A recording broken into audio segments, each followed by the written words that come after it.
Welcome to the stream. You can set your watch by, unless you were listening yesterday, in which case you'll be 20 minutes late.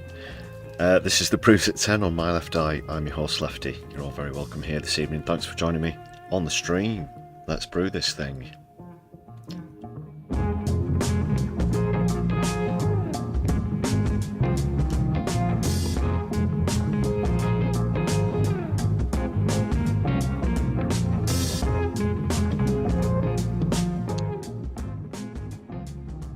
Yes, normally on Wednesdays we do PMQs during the live stream. They're on the summer break, but I still want to catch up on a few stories.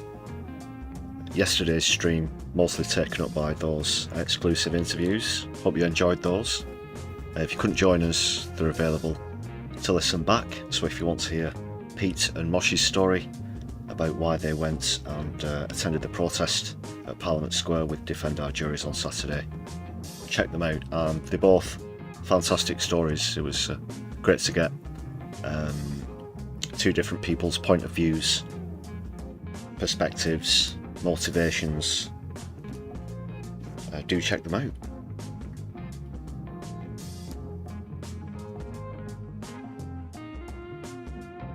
Do have to do a few plugs at the start of the streams.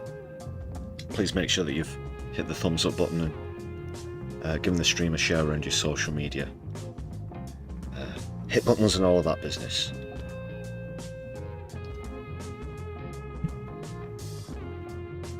If you're not subscribed and you're listening live, please do so. Then you'll be able to join the chat just 60 seconds later. So let's see who we've got at the moment. We've got Heddy, great to see you. How are you brewing? The truth is with us, but isn't it always? Holy123 ZXC. Nice that you could join us as well. Nicola Curtin, Odin Allfather, Flow Snake, Guitar Guy as well, JK, Nina Sadie. Good to see the room filling up with quality viewers.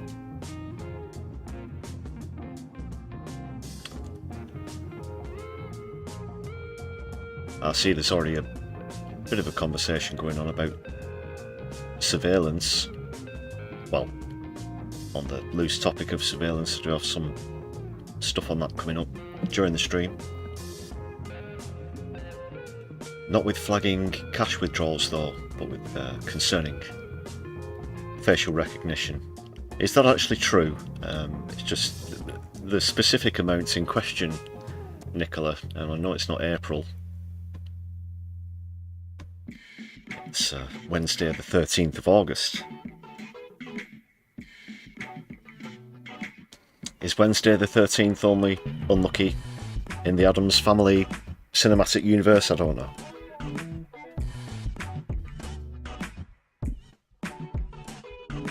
Sorry if you can hear some traffic in the background, by the way, in case you're wondering what that is. It's so damn hot and muggy this evening, people. I've had to open the window as far as I can. It really has been blistering. Apologies, there goes another fairly busy road where the studio's situated.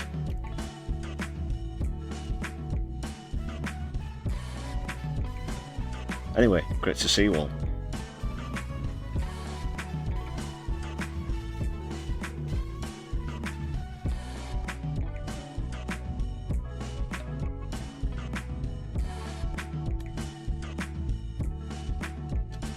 Yeah, more things coming up. The Lammy Omnishambles, which is now an officially recognised word, I believe, in the English language. It's in the Oxford English Dictionary now. They add a few new words every year. I think that made it in fairly recently. But it's not just this thing over the fishing licence or lack of, people. Oh no. And it's not just the fact that he's making the UK essentially an accomplice to war crimes. No, it's something else as well. It's a triple layered Omnishambles.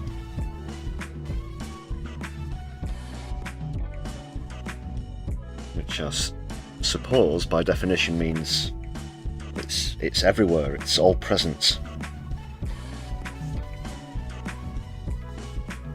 Every shambles that could possibly be shambled is currently being shambled by a shambles of a man that is David Lammy. Of Tottenham, and we had someone on from Tottenham yesterday in the interview, that is Pete. And we've had our eye on the Tottenham polls as well lately, haven't we? So yeah, more about that to come up in the stream. There was a protest as well outside David Lammy's office that I want to get into a little bit about as well. I wasn't there myself. Mobius just joined us in the chats with the Palestine flags as well. Awesome stuff, and I can see watermelons as well further up. Thank you very much for that, people. Latest on Gaza to come in, including the latest supposed news on the ceasefire talks. There's also the US, Russia and Ukraine involved in ceasefire talks as well. It's the, you know, we're America, we just try and redraw lines on the map as we please. That one was a bike. That's the noise, by the way, not a country that America's probably trying to overthrow or whatever.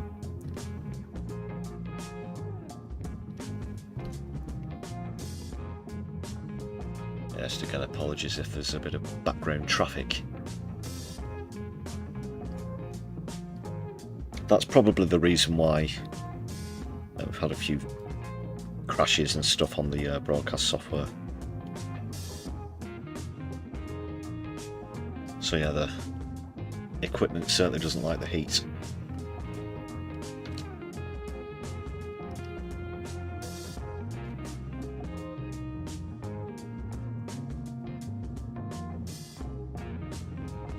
The interviews I did yesterday were just audio interviews, but had I attempted video interviews, I suspect that there could have possibly been a small explosion that not even the very well trained IT primates here at my left eye could deal with. So we've got to keep it cool now, people.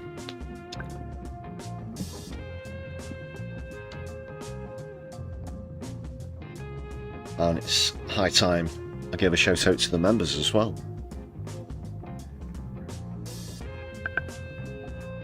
We've had some gifted memberships on the last stream, really do appreciate those. We've had a few people rejoining as well as renewing memberships in the last 24 hours, so really do appreciate that. Solidari-Tea, every single one of you. It's just 99 pence if you'd like to join this list of marvellous members. A fraction of the price of a tasty hot beverage. Although you might prefer something cooler this evening.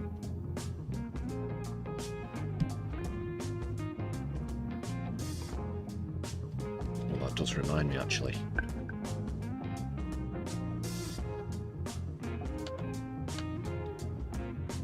Thanks again, members. I'll just bring up the chat, let the people be seen. Just chat amongst yourselves for a brief moment. I just have to go and fix a fresh drink. But I'll be but a moment, people. That was the one thing I forgot to do before I came on the stream. In these conditions, I might melt away. I'll be right back.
And I'm back, people.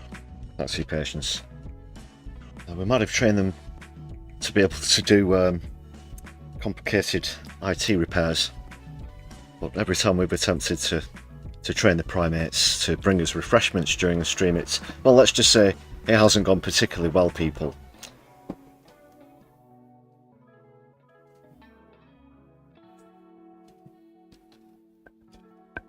Let's move swiftly on.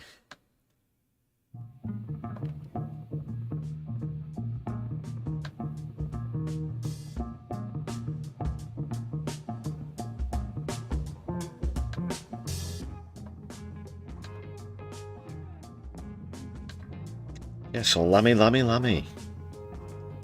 What's he done this time?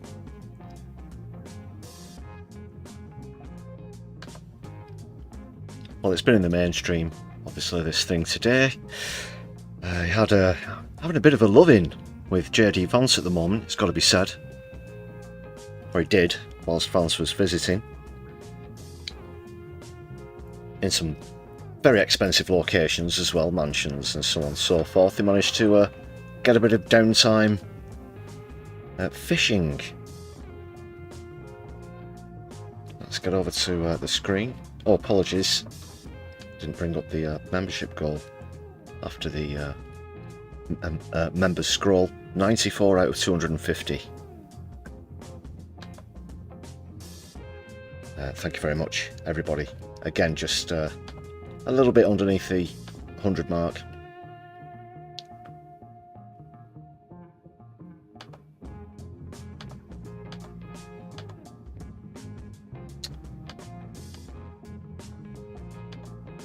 Where was I? Of course, Lammy's had to refer himself to a committee because during a photo op, whilst they were fishing, whilst they were having a nice little bit of leisure time, at our expense, of course, there you can see David Lammy fishing without a licence. Well, obviously, he is over 13 years old. Don't know why I was going to say assuming. A hint of grey now that he doesn't quite bick it all the time, coming through as well. But if you're over 13, you need licence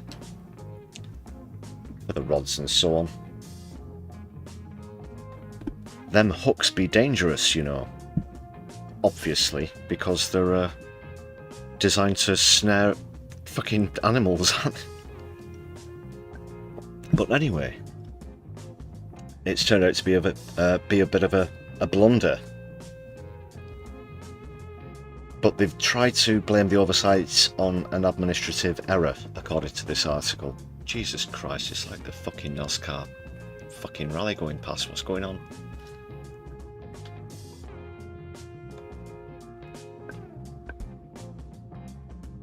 Once again, sorry about the background traffic noise. But thank you very much for those contributions to gifting memberships. Nina Sadie and Guitar Guy. So that means we are back over the 100? Yeah.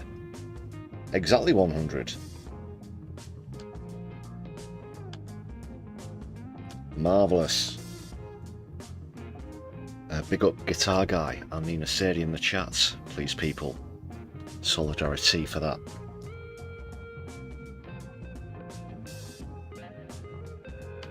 Forgot to mention as well, super chats are open, as well as super thanks if you're watching back later on. If you don't have access to pay through YouTube, there is a Buy Me a Coffee page. Do want to give a shout out as well to Aaron, who bought us a coffee earlier today, I believe it was. Thank you very much for that recent contribution. Another shout out to Morshi as well, actually. Morshi bought us a coffee yesterday also. I do need this caffeine. Otherwise all of the live streams will be like this, and I'm getting a bit sleepy now, people. I'm gonna talk about the... yeah. It helps. Back to the article. Or sharticle, if you prefer. The Foreign Secretary did not catch any fish when he went out angling with the US Vice President at his official residence at Chevening House in Kent last week. Oh, this is just my humble, pad, just slowing it here in this 17th century house.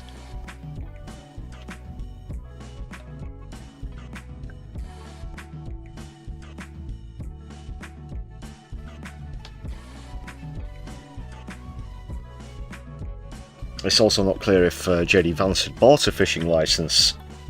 In his statement, the Foreign Office said, the Foreign Secretary has written to the Environment Agency over an administrative oversight. That's a funny way of putting, didn't have a fucking idea that you actually need a licence to fish. As soon as the Foreign Secretary was made aware of the administrative error, he successfully purchased the relevant rod fishing licences. He also wrote to the Environment Agency, notifying them of the error, demonstrating how it would be rectified, and thanking them for their work protecting Britain's fisheries.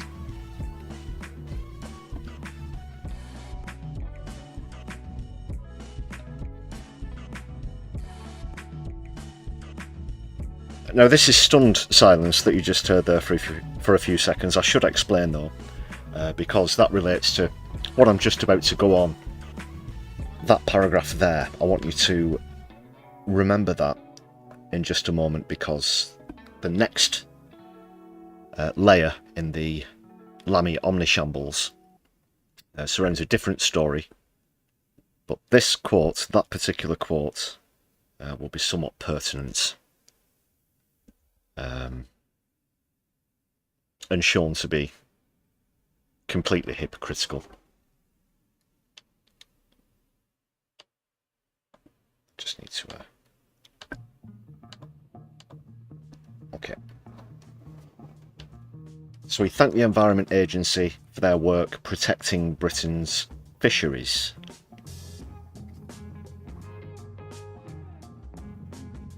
Now, obviously, climate change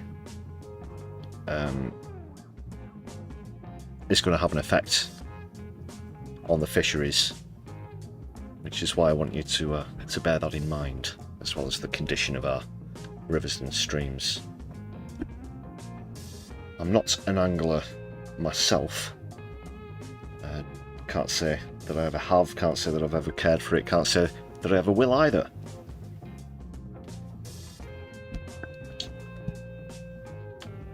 But I'll get onto that more in a little bit. So it's only £7.30. You forgot to pay the £7.30.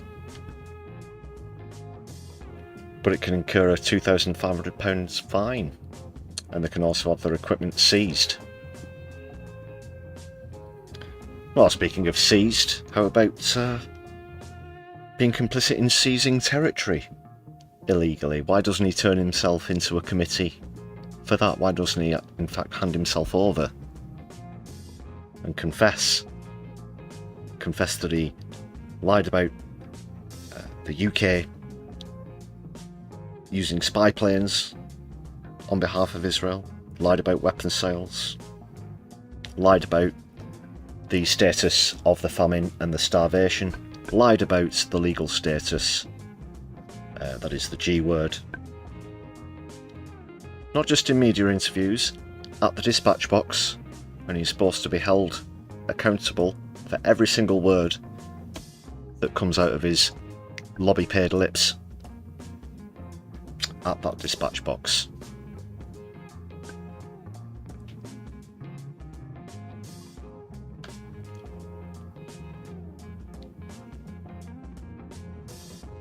Yes, in the context of things, this is probably the least of his crimes. And I'll explain a little bit more on that topic. Now, obviously, I've just mentioned the Palestine thing, of course, but what he mentioned there about the Environment Agency. Oh, he loves the Environment Agency. Does David Lammy. Oh, they do great work protecting our fisheries, our rivers, our streams. Pat on the back. Have some mealy-mouthed words in a BBC quote. But check this out, people. Let's see what's happening here. This comes from an article in the Canary, who I highly recommend subscribing to as well. I'll just wait for this to fully load. But while I do so, just make some adjustments. Am I reading this right? David Lammy has invited Shell and BAE Systems, that's British Aeronautical Engineering Systems, pip pip, to join the government. To join the government, not some advisory, consultancy, Quangoey, whatever. We're talking about... I can't believe that these words are about to come out of them. I've protested outside Shell HQ quite a few times, including earlier this year.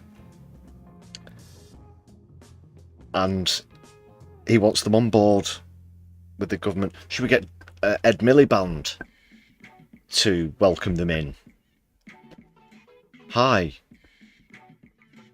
I'm Ed fucking Chocolate Fireguard Miliband. Welcome. So what's all this about?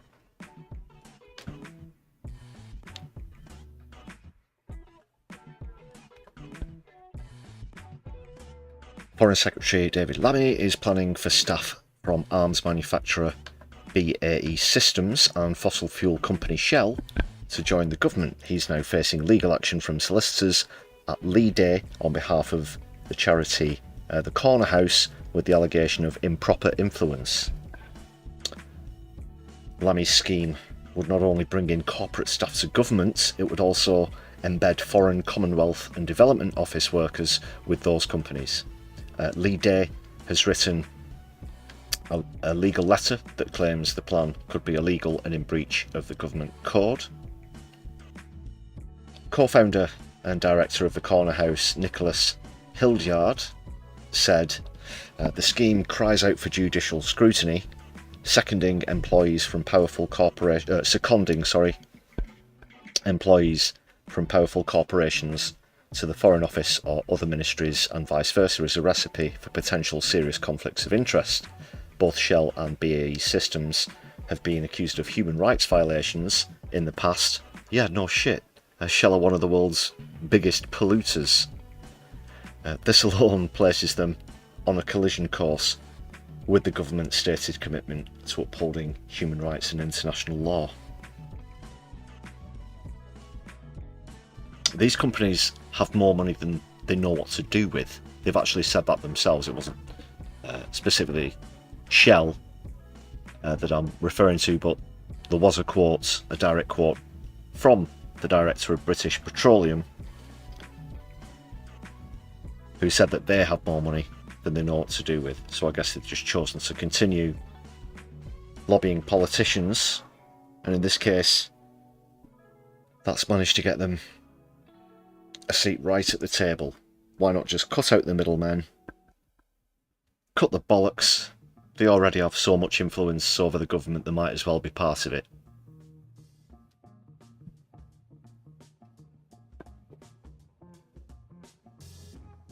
And if that's the case, in essence,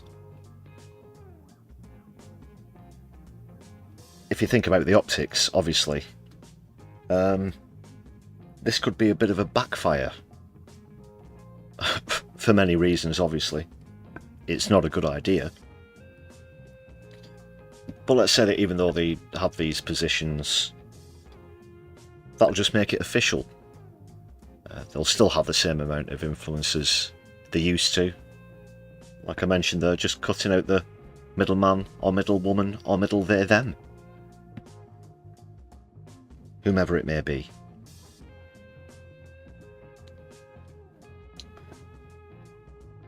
So that just lays the truth bare.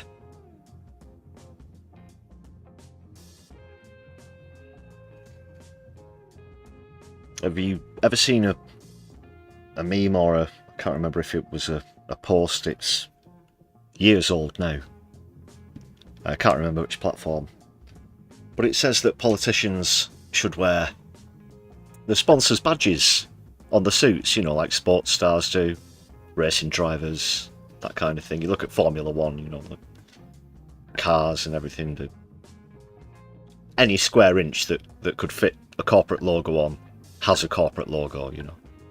And they should do that. The politicians should do that themselves so that we can see who's paying them.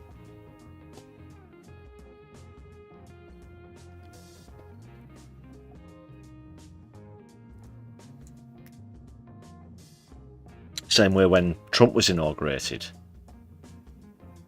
The front row was made up of the owners of Twitter, Facebook, Google, you know.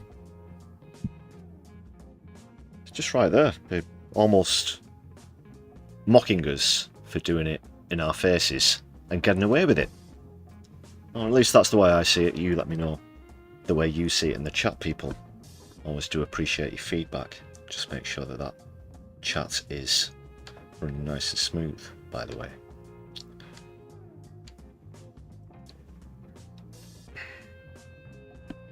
So the Labour government's commitment to international law appears to be only verbal. The Corner House has asked whether BAE staff will be involved in issues related to, quote, potential or actual genocide in Palestine, end quote, and licensing of arms exports, end quote. The government already licenses arms to Israel despite its horrific war crimes. Never forget that, people. The government already licenses arms to Israel despite their horrific war crimes. Makes me ashamed of my country. It makes me utterly ashamed of my country. We do have a lot of viewers from overseas here on My Left Eye, which I really do love. I love to be able to connect with people from all across the globe. But I will tell you right here and now, people, as an Englishman, I'm ashamed of the people who are representing us and the way that they are, air quotes, representing me on the global stage. Utterly and totally, 100%.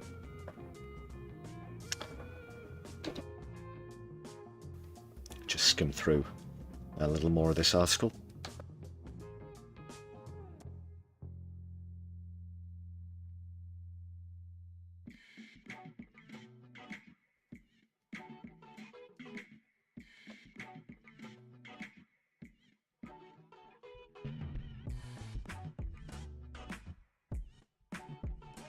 So this was, again, obtained through a Freedom of Information request, and that's revealed Lammy views his duty to be serving UK big business worldwide. He wrote that ambassadors around the world have been tasked with helping our companies in landing contracts, overcoming market access barriers and winning investment internationally. We're supposed to think that that boardroom capitalist spiel is somehow impressive. That's one other thing that always gets to me as well. Landing contracts, overcoming market access barriers, winning investments internationally. Like a conference, you know, some sort of business conference hype up speech. Probably trying to sell you some stock that they know is going to tank in a fucking pump and dump scheme. You know what this fucking system's all about, people. It's about screwing you and me over while they laugh all the way to the fucking bank, but not on my fucking watch, I'll tell you. Sorry for the French. Je suis désolé.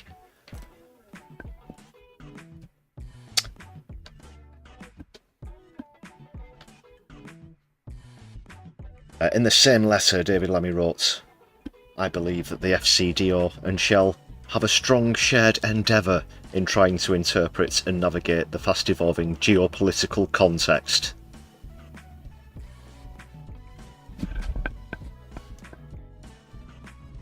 Philip, will you get my tablets, please?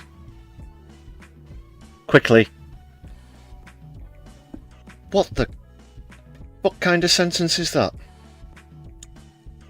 He believes that they have a strong shared endeavour in trying to interpret and navigate the fast-evolving geopolitical context. I don't know what that's supposed to mean, but I'll tell you what it sort of scans as where I'm coming from. Geopolitical context is the pair of words I'm going to focus on there. Geopolitical. How does Lammy think things are going to go geopolitically when the very worst effects of what Shell have been doing to our planet start to kick in? Because you know that the right are harping on about migration right now, people, but in the decades to come this is going to increase several fold, believe you and me. They have the number 50,000 splashed all over the right-wing press at the moment, you know, the Mail, the Tory Graph, and so on. That'll seem like a quiet Sunday compared to the hundreds of millions going into the billions of refugees because of the climate crisis and the wars that will come along with it. Let's remind ourselves, people, there will be wars over this. Yeah, that'll look like a picnic, 50,000. And it's all because of companies like Shell. So, whether it's David Lammy, whether it's Keir Starmer, it might be Ed Miliband, if anyone from the Labour Party wants to look you in the eye and tell you that they're serious about taking steps to stop the effects of climate change, just pull this article up. It's right there. It's total lies. Not the article, that is. That is whatever we'll hear from Lammy, Starmer et al. As in everybody, although there might be someone in there called Alan. Midi Doctors, thanks for joining us in the chat. Let's just go over and see how you're all doing over there. Everybody good? Hope we're all brewing nicely this evening. Any pertinent questions? Don't forget Super Chat is open, people.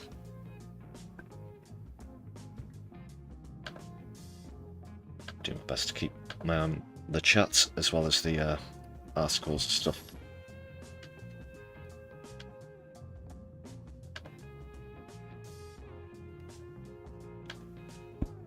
So I'll play a clip next and mention an ongoing campaign recently called The Siege on Labour.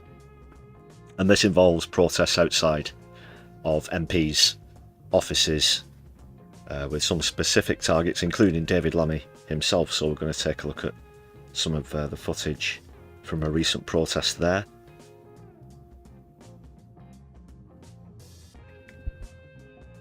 And this is from a Palestine youth campaign group. I guess in a sort of similar vein to Youth Demand.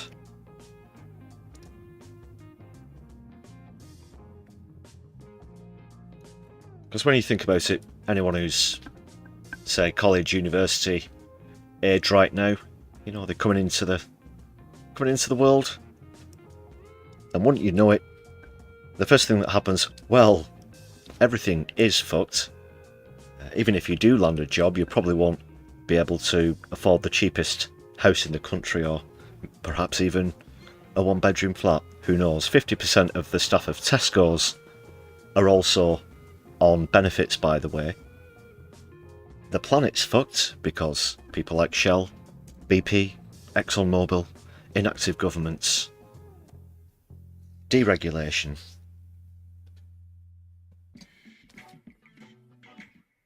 A whole heap of greed.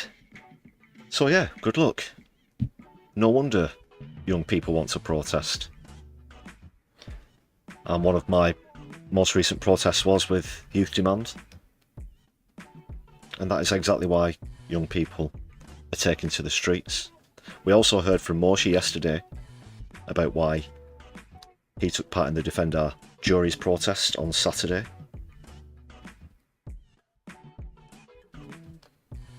That was their first arrest as well. Shout out and Solidari-Tea again. Well, I'll give a quick plug to that email address as well. So Moshi is originally from Newcastle, but currently residing in, well, currently in Scotland, unfortunately having some issues with homelessness at the moment. But despite all those problems, is endeavouring to get people in Scotland, north of the border, together and get organised and protest on behalf of Palestine. So if you are in Scotland, go to Scott4, that's the number 4 Palestine at gmail.com. Scott4 Palestine at gmail.com. Another plug. Always happy to give shout outs to good causes here on the channel. So speaking of good causes, here's some people giving Lammy what for right outside his office.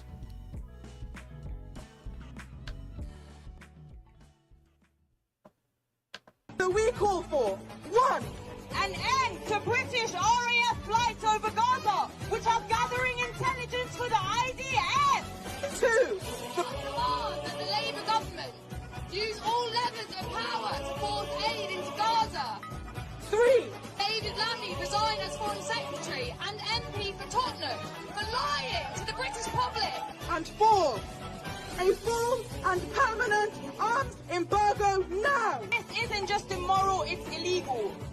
As the ICJ ruled that Israel is committing plausible genocide in Gaza, and as Britain continues to arm this slaughter, then Lammy and Starmer violate international law and they belong in The Hague! Let's work together to get Lammy out, and let's work together to send Lammy to the Hague. Oh, the t-shirt there, the t-shirt. Are you seeing that, people? David Lammy, be afraid. We will see you at The Hague. David Lammy, be afraid. We will see you at The Hague. David Lammy, be afraid. We will see you at The Hague. Just going to skip back a little bit there, back to the t-shirt. That was very bold, especially after Saturday. I want to point something else out as well. We will see you at The Hague. David Lammy, be afraid. I don't want to take the piss. Seriously, is that Angela Rayner? So I'm not like taking the mick or anything. But you know, if it's not, apologies if that's you in the clip. You know, how dare you? That's Angela Rayner, who somehow is worth about 5 million quid, 90 grand a year, being an MP for how many? No, that doesn't add up, does it? Even if you're really thrifty. Bizarre. I mean, come on. I can't be alone in this. What do you say, people? Give me some feedback. Do you want me to zoom and enhance? Philip, engage, zoom and enhance. Is that she? It's a dead ringer if not. It really is. I don't want to get distracted. But I would be very surprised if it was. If it is, she's not done a very good job of disguising herself. Although she's the only person in the shot wearing a surgical mask. I don't know. Study this for a few hours or so. I'll get to the bottom of this. Get the facial recognition software up, Phil. We apologise for the interruption of this broadcast while Lefty goes off on a tangent. He's been given a cup of tea and will be back with you shortly. In the meantime, make sure you've hit the thumbs up button and left a comment down below. Thank you for your patience.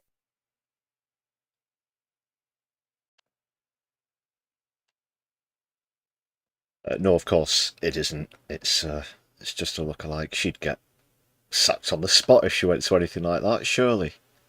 And by now, it's as clear as day that she just wants to cling on to her 5 million quid. She definitely won't stick her neck out by showing up at outside TV. Unless she really is getting serious about the leadership challenge. Rumoured, pending leadership challenge. Yeah, Lammy, you fucking dickhead, fucking...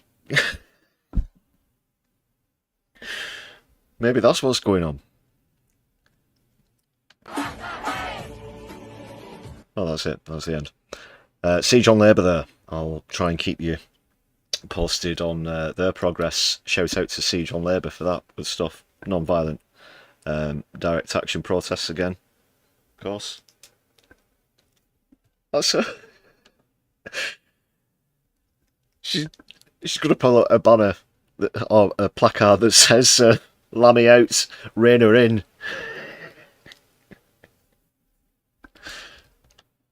Oh, fucking hell.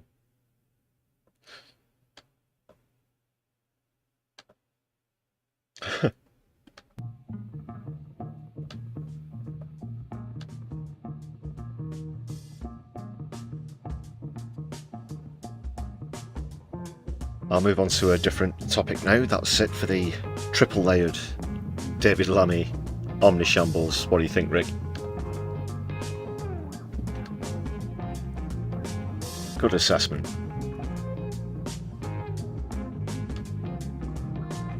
Alright, let's see where we're going to next, people. One step at a time. Have you lost control of your MPs, Prime Minister?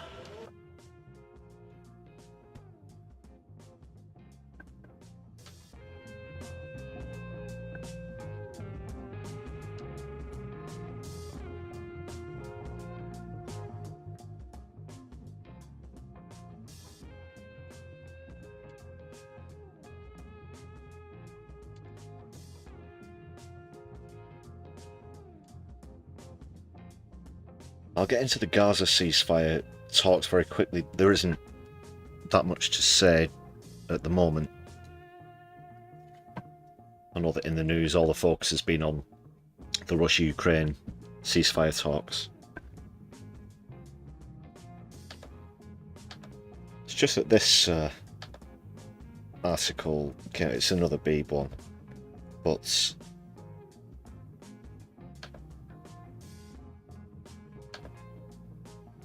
again, it really does blow your mind.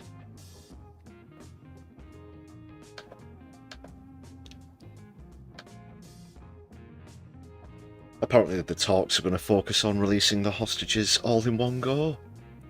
Netanyahu's hinted at.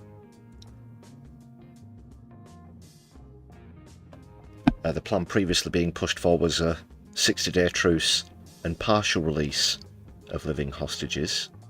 Hamas say a delegation of its leaders is in Cairo for preliminary talks with Egyptian officials. But what I want to say about this, people, is I'm sure this won't be mentioned in this short article. Because, yeah, Hamas, October 7th, I can see there. Just quickly scan reading, but that very offer has been on the table and rejected by Israel at least twice, on at least 2 occasions. There was a statement from somebody who was in the room when it happened. He physically saw the actual documents on the table. So this isn't hearsay, or, you know, something overheard in a nail salon or something. It's the real deal. Netanyahu rejected it twice, which the families of the hostages haven't taken very kindly to. There continue to be domestic protests. It's also now gone so far as Israelis are protesting over the starvation, the famine, the war crimes themselves, which is breaking new ground. Domestically, that is. We've seen former Israeli citizens speaking out previously, but actually taking action at the border itself is something quite unprecedented.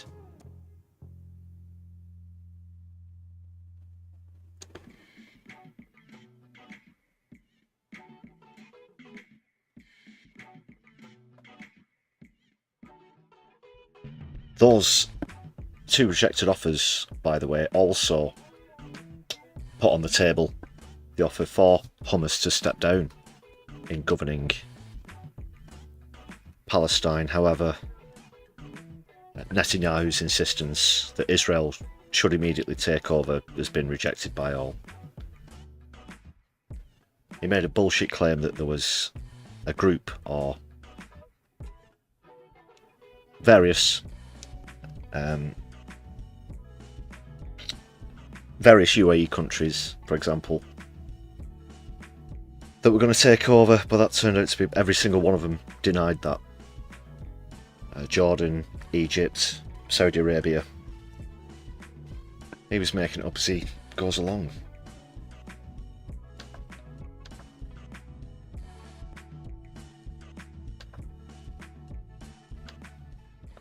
Well, on that note, this next So we clip... call Oh, for one, not that an clip. end to The next clip features an Israeli spokes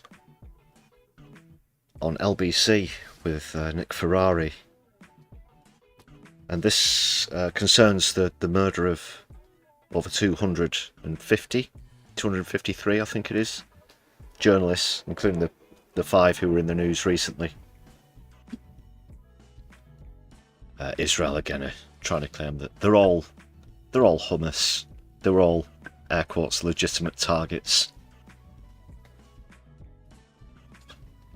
Because I don't know about you, but international laws, you know, oh yeah, just go into other countries, and if you don't like the government that's there, just start blasting, you know. That's the way we do things peacefully in the 21st century. Yeah, go ahead. But Nick Ferrari really didn't like this, and this is coming from, you know, hardened Tory Nick Ferrari. But if he gets a whiff that he's being lied to, he's pretty much, you know, he takes no prisoners, holds no quarter. I can't say I'm a massive fan of his because, well, essentially friends of mine have been in TV debates with him previously, and let's say I didn't exactly like his candour. I didn't like the cut of his jib. But he at least does a good job here in calling out this Zionist spokes. It's not Zippy Hotovelli or David Mensa, so I don't have to do the health warning before I play the clip. I'm not actually sure of the name of this spokes. If anyone's familiar, let me know in the chat. But she's just as full of it as those two other spokes I just mentioned. Let's see what's happening. So we call for There is no policy by the Israeli IDF and or government to target journalists. This is not something that we do. On the contrary, we are convinced. But why is it then that figures from the two organisations, Independent Freedom Journalists and the CPJ, says that 274 journalists have been killed in various operations in Gaza, 269 of them are Palestinian? How can you possibly say the IDF isn't killing journalists? Because the IDF is killing operatives that work for the Hamas. All 274 now, are they? They're all Hamas. The Hamas, it's a pity that you're laughing because I'm not laughing. I just find... Just the wish. The Hamas, it's like a stuck record. And Nick Ferrari laughed there. She's going to insinuate that he's laughing at what's going on in Gaza. But no, he's, I think he says it was just because of how risible he finds it that she actually makes that ludicrous claim.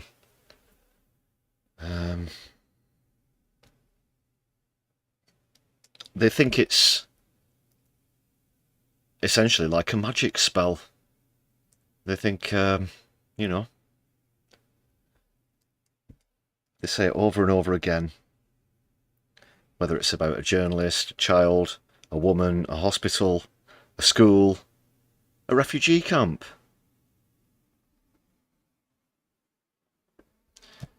Doesn't wash. I say to you, I find it risible that you want my listeners to believe, of the 274 journalists who've died since the 11th of August 2025, numbers certified by two separate organisations, respectfully, 269 of them of whom were Palestinian. You want my listeners to believe they were all journalists. That's what I find risible. 274 is a number that has been given by whom? By maybe like, you know, coroners and stuff, the people who count, but by whom? By whom? You know, when you're in a debate with someone and they think they're actually making, or they've asked a really clever question, they think it's the gotcha moment. Who says this? Well, let's find out. Whom? By the two separate organisations, the Committee for the Protection of Journalists and the Independent Freedom of Journalists organisation, so both journalists' bodies.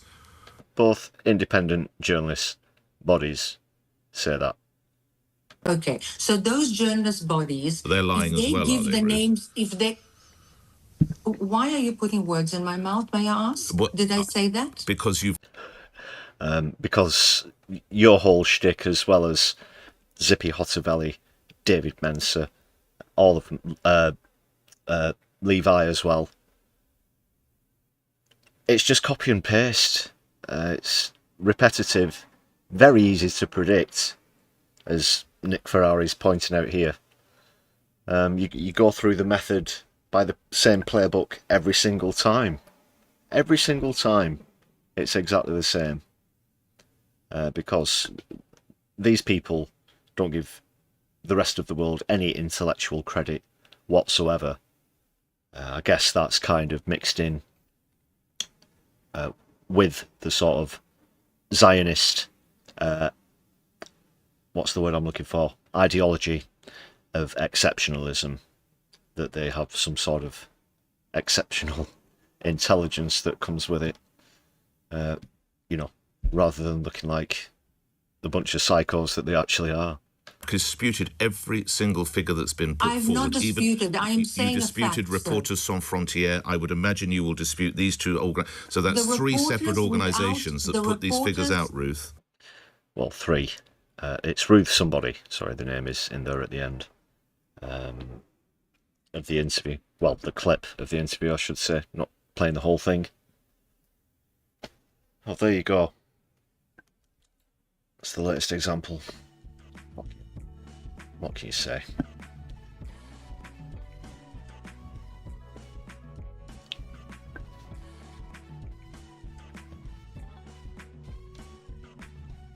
They genuinely think that we're buying this.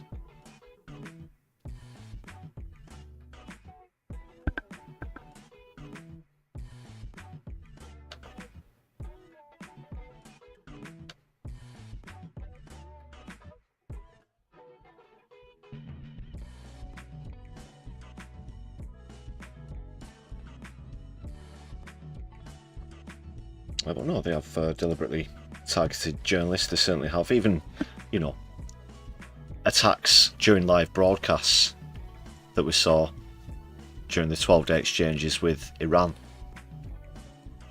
They completely flattened all of the Al Jazeera network buildings in Gaza as well. That was even before 2023 when that happened. BBC journalists aren't allowed into Gaza. And just while I'm on that topic, actually, a lot of other organisations essentially subcontract Palestinian journalists. That's how we're able to see the horrendous pictures and clips that we do see on a daily basis. No, it isn't just the IDF TikToking themselves committing war crimes.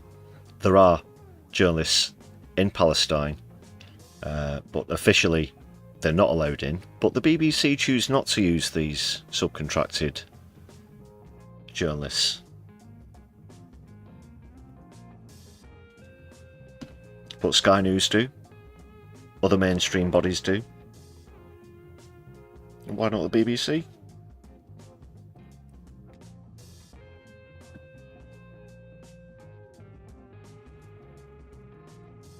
Rhetorical question there, of course. Oh, Morbius, very good. Her name is Ruth, her middle name is Les.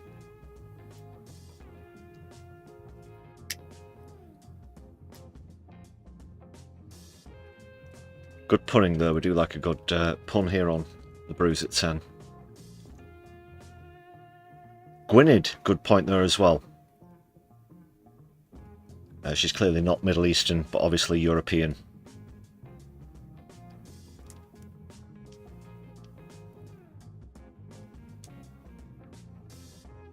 It's very good how Netanyahu has also managed to disguise his Polish accent. Well, I know, obviously he was born there, but hasn't lived there for a long time. Just another point.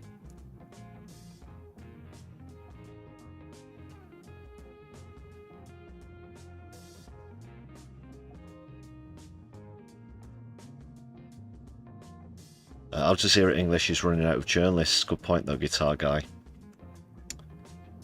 I also saw how it was announced itself on Al Jazeera as those 5 journalists were targeted and murdered last week. But I have to really give a shout out to the professionalism whilst reporting that. If this had been a British mainstream journalist and that had happened, it would have been conducted in a totally different fashion. I'm not saying that they're not both equally tragic. I'm talking about the way that they're reported. And that is that Al Jazeera were very professional and not sort of seeking sympathy. The way that they reported it, you would have thought that they were reporting about journalists from another station, from another news network. The very people looking into the camera and reported it would have been friends with those people, would have had a close working relationship with them. I'm not saying that they were emotionless, I'm just saying that they were professional. I don't know where I was going with that one.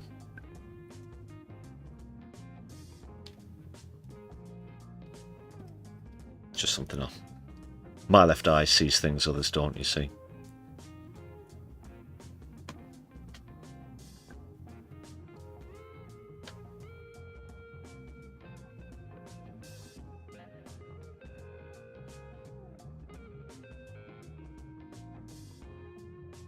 Alright, where were we?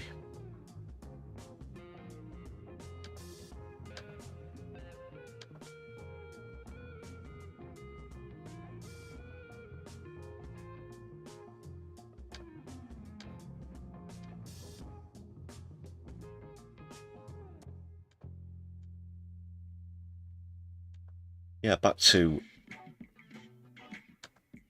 domestic news.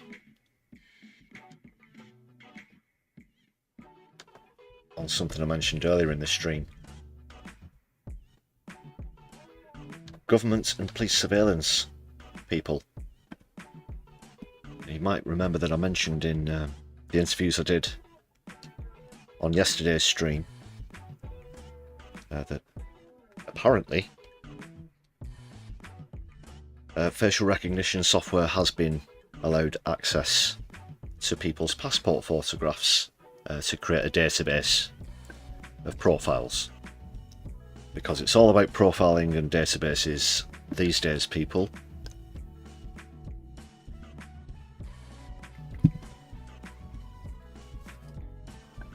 And I'm not just talking about that absolute toilet of a film that is the latest version of War of the Worlds. But this is what's happening at the moment that is being reported.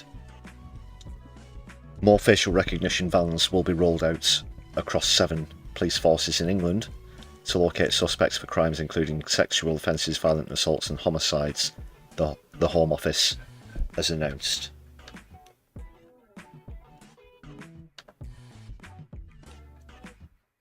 And I suppose that will probably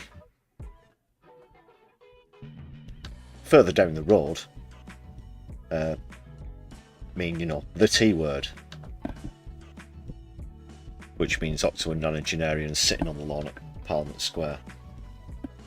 So 10 new vans equipped with cameras which scan the faces of people walking past and check, it's Big Brother basically. They check them against a list of wanted people. It's far from an exact science as well.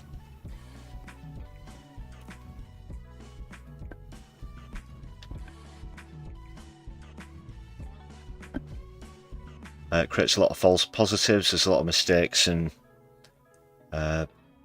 yeah, people incorrectly get flagged up for things. So I think if there's going to be more vans, that's going to be on the rise as well.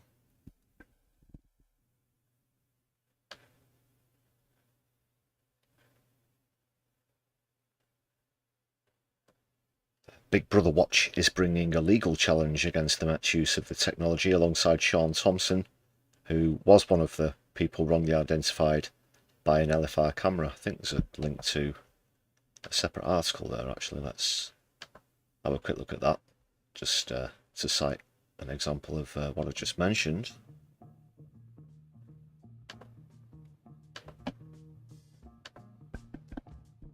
Could be any one of us.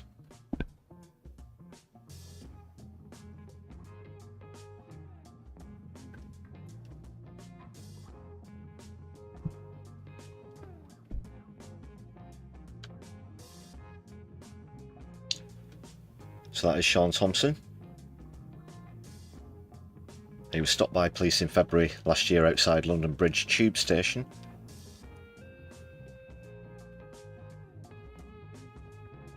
They said they'd stopped him and searched him on steroids. But that was obviously somebody else. The technology maps a person's unique facial features and matches them against faces on watch lists. Unique facial features, such what? Having two noses? Unique facial features. As you talk about piercings, tattoos.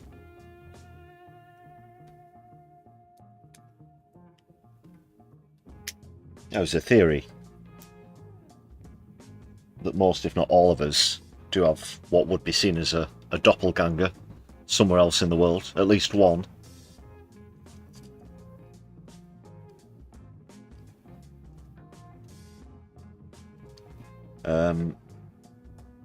Which I guess nullifies that argument. Well, the word unique, at least. So they've made more than 1,000 arrests since January last year using the tech, including pedos, rapists, violent robbers, of which 773 led to a charge or a caution.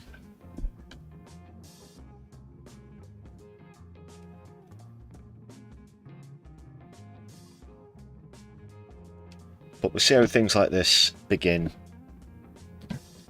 and then the next thing, everybody is being facially scanned for everything. You might get to a point where people get facially scanned as well as fingerprinted in police stations.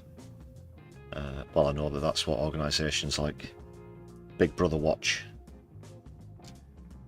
are all about. Now, we all want to be able to feel safe in our homes, to feel safe on the streets, but we also have a right to privacy at home. We also have a right to privacy in the sense of not feeling like we're being followed.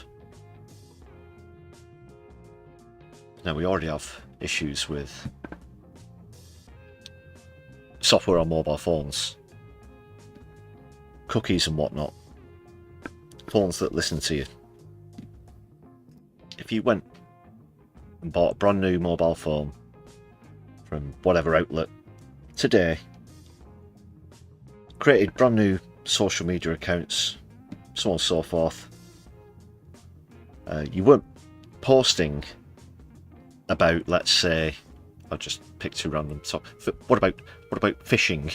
Since we spoke about that earlier with David Lammy. Something else. Got golf. So if he talks about nothing but that, but again, don't post anything about it. Don't look up pages, groups, whatever, surrounding that. I can guarantee you, people, unless you check which, in the fine print, which boxes you haven't ticked, then within days you'd just be getting inundated with adverts about fishing, golf, and singles within 1.5 miles of where you live, of course. Because the algorithm would probably go, well, maybe this person should get some action, and I'm not talking about that kind of rod. Right, let's move on. This is actually very serious, people. Sorry to go off on a tangent. That's Madeline Stone from Big Brother Watch. She says the legal challenge is a chance to take stock of how the intrusive technology is being used. That's an example of someone who was jailed using it. Oh, God. A camera spotted him with a 6-year-old girl. Gross.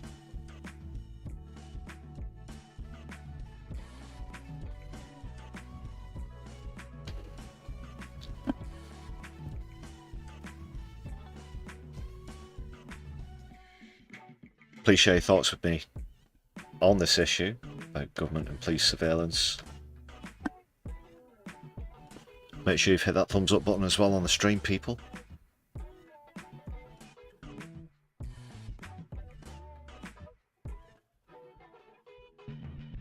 JK used to wear a fairly unique jacket with Yamaha logos on the shoulders when you did anything naughty and you had to turn it inside out. Yeah, obviously try not to stand out so much. Pretty good tactic.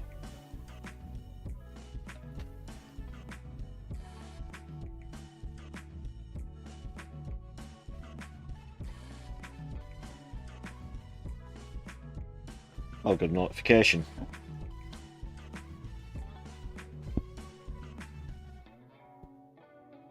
Fishing and golf holidays, 50% use this code. Oh, for God's sake. Told you.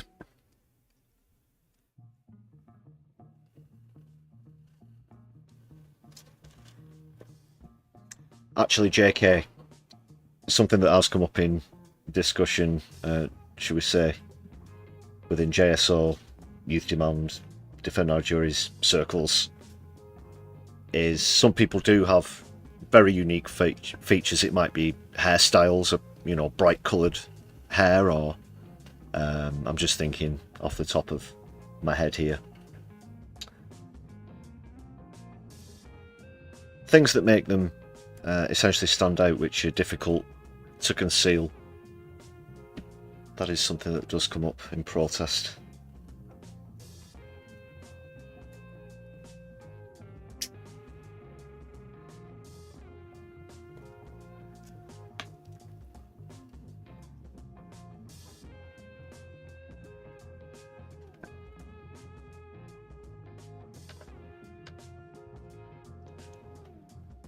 Just going to go back to a couple of the main news pages, see if I've got anything developing while I'm on stream.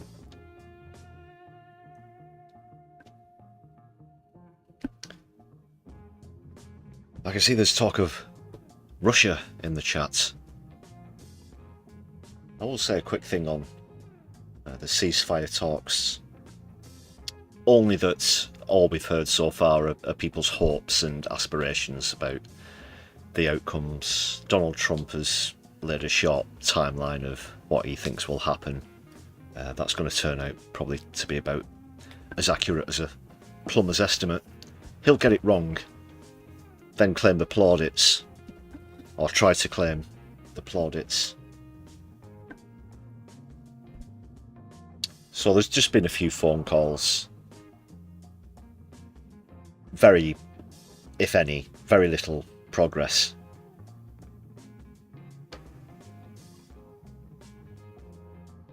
I just wanted to quickly mention that before I get on to climate now. on these wildfires that are raging throughout Europe. It's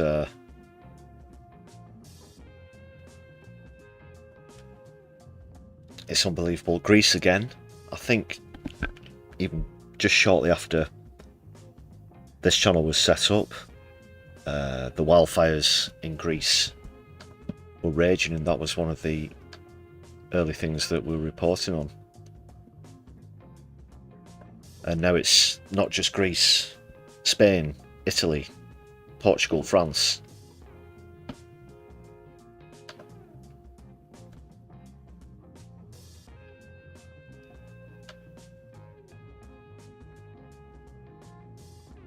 So let's see what we've got. I'm just going to pull some bits and pieces up here.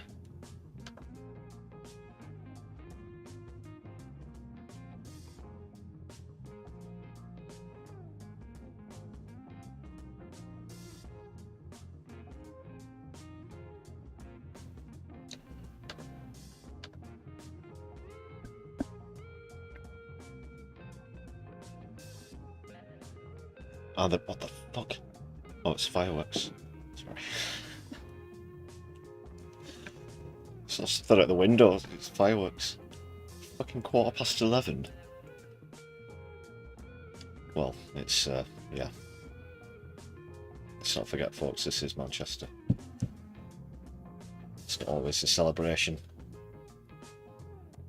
Let's go to Reuters. They put something up just 4 minutes ago, actually.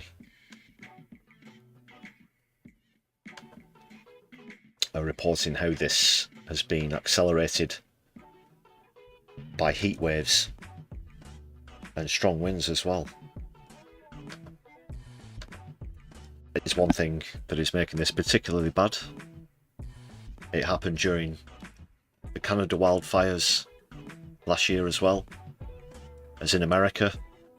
These heat domes that seal in this sort of isolated hot pocket of weather. I'll just get rid of add some cookies and junk. One sec. We reject all.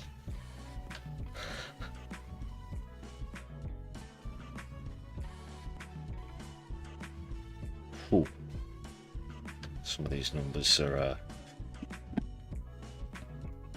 wow.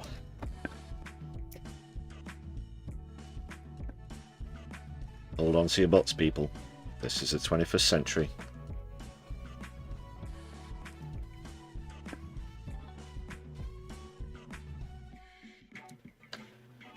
So far this year, wildfires have destroyed 440,000 hectares. That's double the average. Experts and environmental groups call on authorities to invest more in prevention. Although some people have also been investigated for arson in Spain.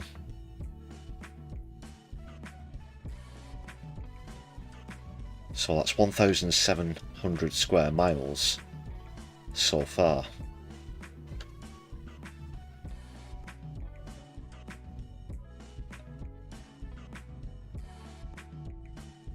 The Greek city of Patras, west of Athens, apparently looked like doomsday, according to one eyewitness who said, "May God help us and help the people here." That's a volunteer who went from Athens to help.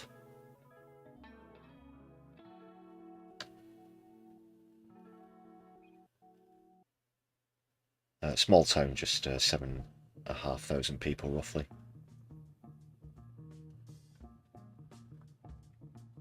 In Spain, a volunteer firefighter died from severe burns and several people were hospitalised as state weather emergency AE Met warned that almost all of the country was at extreme or very high risk of fire. The 35-year-old man had been attempting to create fire breaks near the town of Nogarajas in the central Castile and Leon region, where he was trapped in the blaze, regional officials said. Awful. What a hero.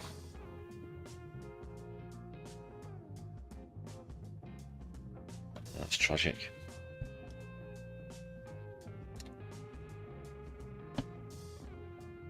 Leading authorities said, take an industrial building and imagine there would be no fire detectors, no sprinkler systems, no fire protection doors, and no escape routes. Firefighters would just refuse to go in, but our landscape, in our landscape, we expect them to do this. Those are the areas. You can look at all those data points.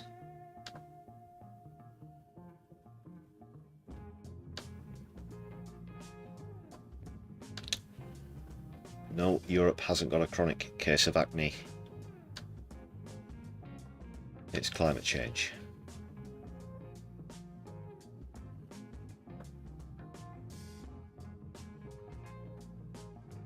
Remember last year, haven't checked recent records, but around this time of year the ground heat in Spain got to an incredible 60 Celsius.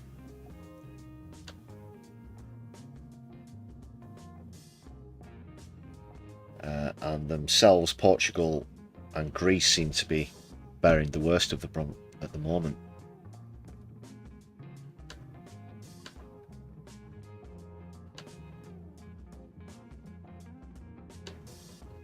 Hope this was all worth it for a small time profit, just in case any fossil fuel CEOs just happen to be watching.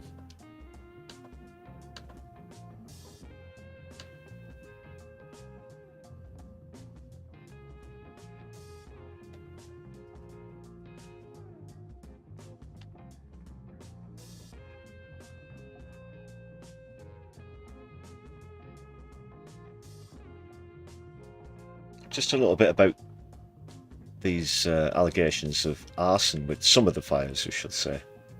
A male firefighter was arrested on Tuesday for fires started in the Avila area, north of Madrid. That was a fortnight ago, while police said on Tuesday they were investigating a 63-year-old woman for allegedly starting fires in Galicia's Muxia area. That was last month. A firefighter, well, let's just recall some of the examples of the Met Police in this country, shall we say.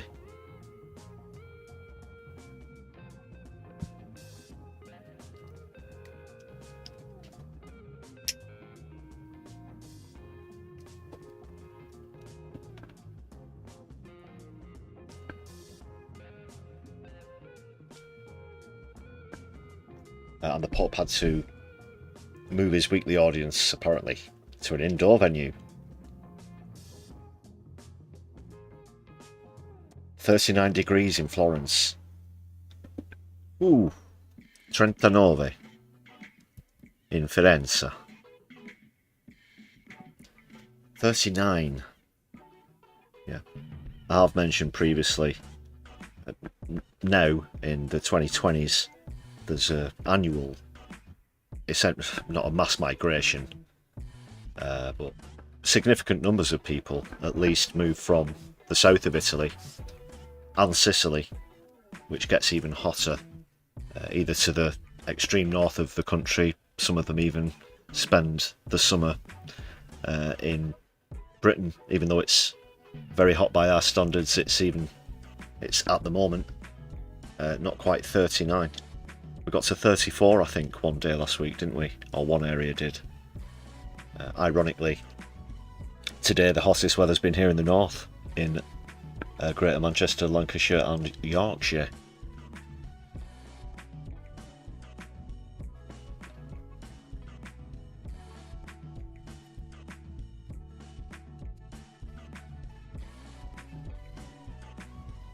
And let's not say that it's going to get any better, people. And again, I don't want to be all doom and gloom, but these are the circumstances. You know, I'm a staunch environmentalist myself, of course. Latest news, Europe is heating up faster than other areas of the world. A lot of this is due to inner city deforestation, for example. The use of hard surfaces, concrete, glass, this sort of thing. Severe lack of vegetation, green space within the cities as well, which generally, on average, get around 5 degrees hotter than towns and rural areas. Also, the extreme areas of the Earth, the poles, are heating up 3 to 4 times faster than the rest of the whole world on average as well.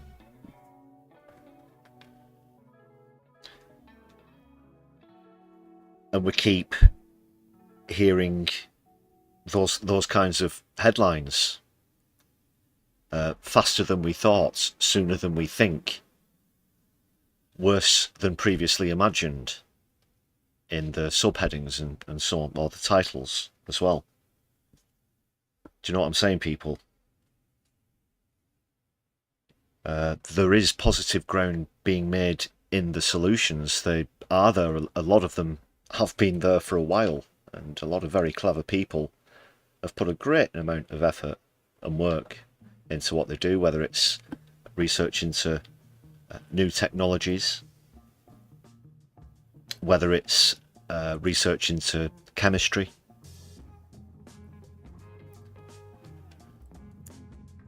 whatever it might be.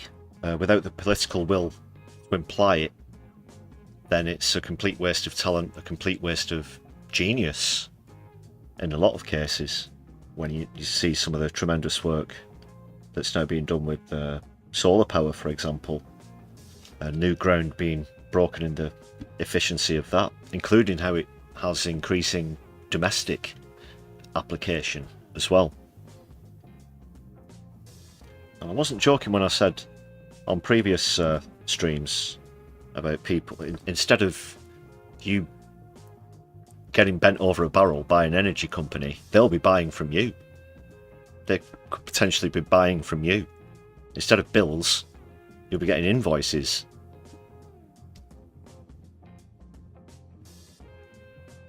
I guess that's what should be happening.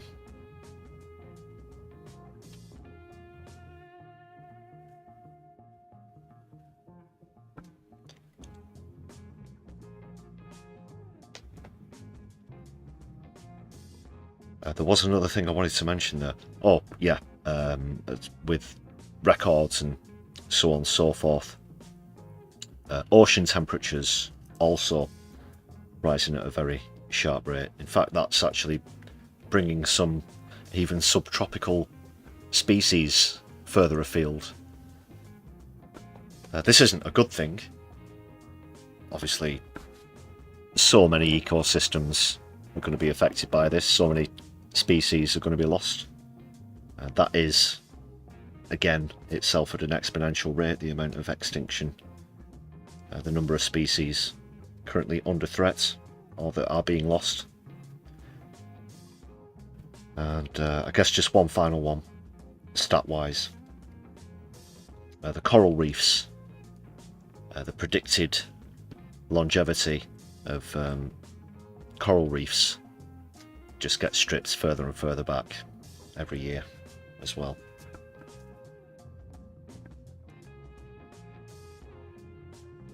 Right. Amber tangent warning there.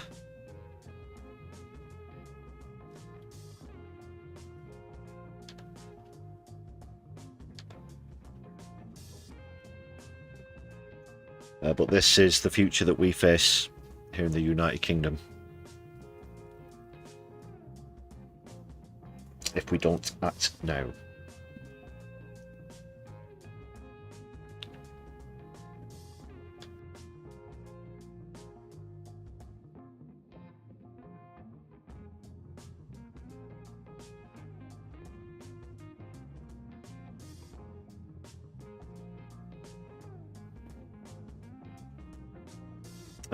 Very good point there, Graham, yeah.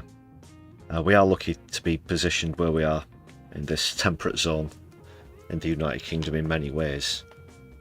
Certainly some politicians are anticipating that at the moment. But instead of doing the humanitarian, charitable thing, they're going to try and create division. And there's so much rhetoric over immigration at the moment, and it's almost giving me a nosebleed. You know, they just won't stop harping on about it, as though it's, you know, trying to manufacture consent for anti-immigration policies. Like I mentioned earlier, that is going to increase several fold as a global refugee crisis twinned with the climate crisis comes into effect. As we get towards the end of this decade and into the 2030s,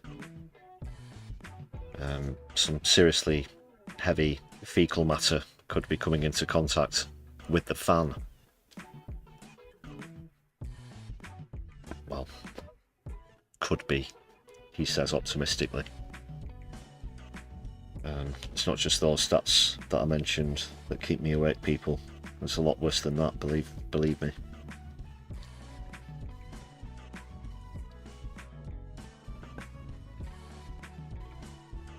That's for another time, though.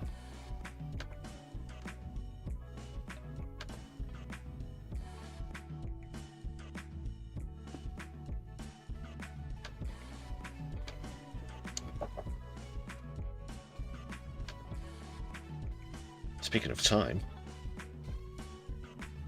it is time for another shout out for all of the marvellous members on the channel.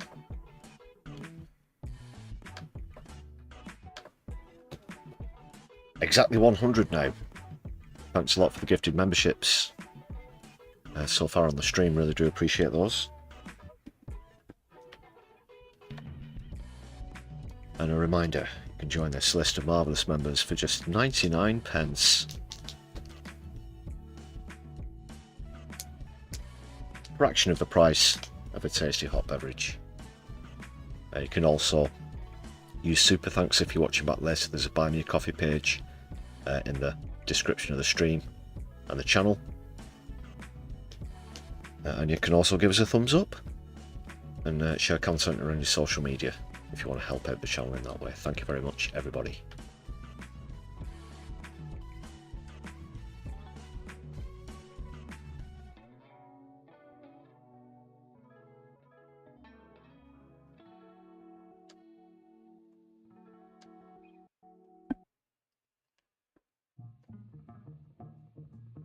Yeah, we'll be calling it a night a little bit earlier than usual, people.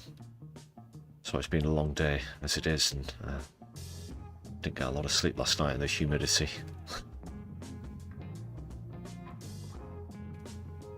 But stay put, we're going to do a raid.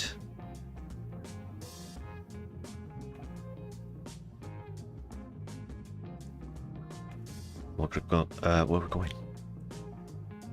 Yes, we're going to go into Kev Logan.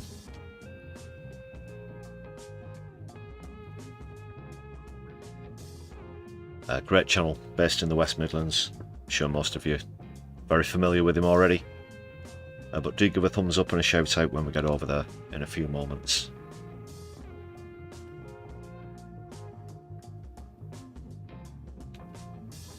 I do have more interviews lined up, people. So I'll be back on the Brews at 10 later in the week, and there's also the Sunday live stream, so do keep an eye out for that. That's earlier in the evening on Sundays, the Sunday live stream.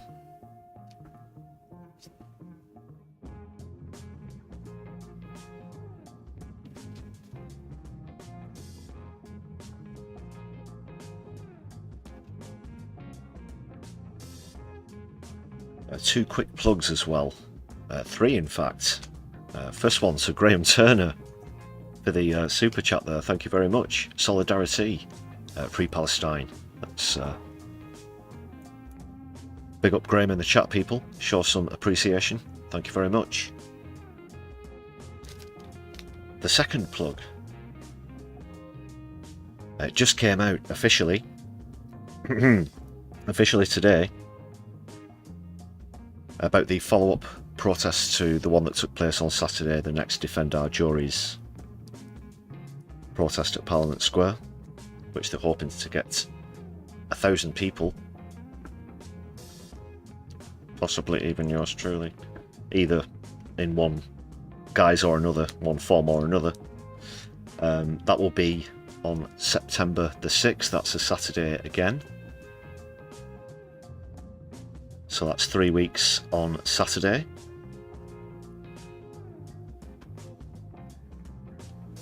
And it was 800 people last time when the appeal was to get 500 though, so very good turnout. But will it break the 1,000?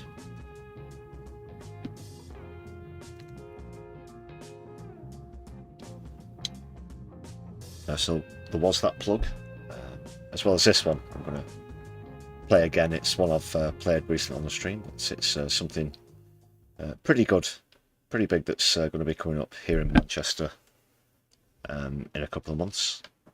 This October, something big is coming to Manchester. Across 4 packed days, Hume will turn into a national hub for radical ideas, culture and action. Workshops, assemblies, training and real strategy for the struggles we face right now. Solidarity with Palestine, fighting gentrification, organising our workplaces and building political power. But it's not just politics, it's music, art, exhibitions and the kind of culture that keeps our movements alive. It's where people from across Britain and beyond come together to debate, to dream and to organise. Something is stirring across the country. From the ashes, a new left is emerging. Sometimes, history needs a push. This is the World Transformed 2025. Be there. That's a 4-day event between the 9th and 12th of October, inclusive. So if you are in the area, please do check it out. Who knows, maybe this new left party might have even picked a name by then. And we'll see how far this massive movement on the left can grow. Great stuff from the World Transformed.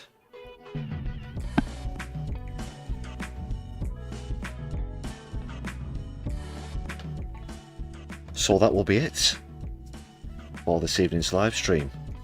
Thanks for choosing to wet your whistle this Wednesday here on My Left Eye.